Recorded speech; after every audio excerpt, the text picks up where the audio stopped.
ngayong araw na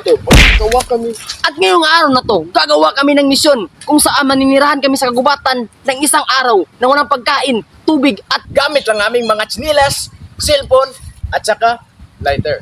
Sa aming isang oras na paglilibot ay hindi naging madali kasi maraming mga iba't ibang klaseng hayop ang nakikita namin. Tulad nitong dinosaur na nakahiga. Sa aming paglalakbay ay hindi naging madali.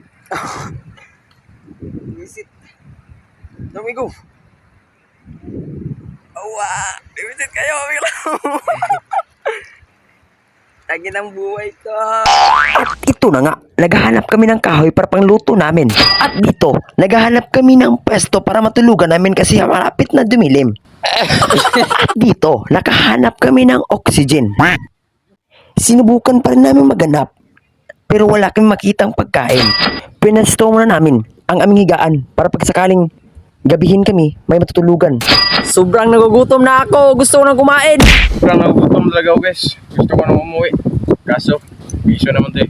Pero di kami nagpatinag. Sinubukan pa rin namin maghanap dito ng pagkain. Baka sakaling makakain na kami. Kami talaga maghanap ng pagkain, pero wala. Napakahirap talaga dito guys. At ito na nga, nakapunit ako ng isang plastic bottle. Nakakita kami ng isang bote ng plastic.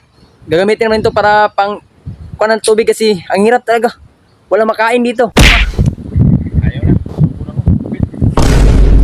Ngayon, kailangan na talaga na yung papahinga kasi walang pagkain, tubig dito. Ang hirap talaga manirahan sa isang kagubatan nang walang anumang dalang gamit.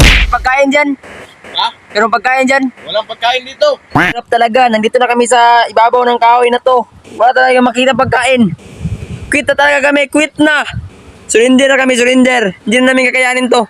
Kailangan na ng pahinga. Yawa! Kakayanin guys. Sobrang lakas ang hangin dito. Ang lakas ng hangin guys. Palit-palit na kami dito guys oh. Quit na guys. Quit na talaga kami guys. Hindi na kaya. Abangan nyo lang kami sa part 2 namin.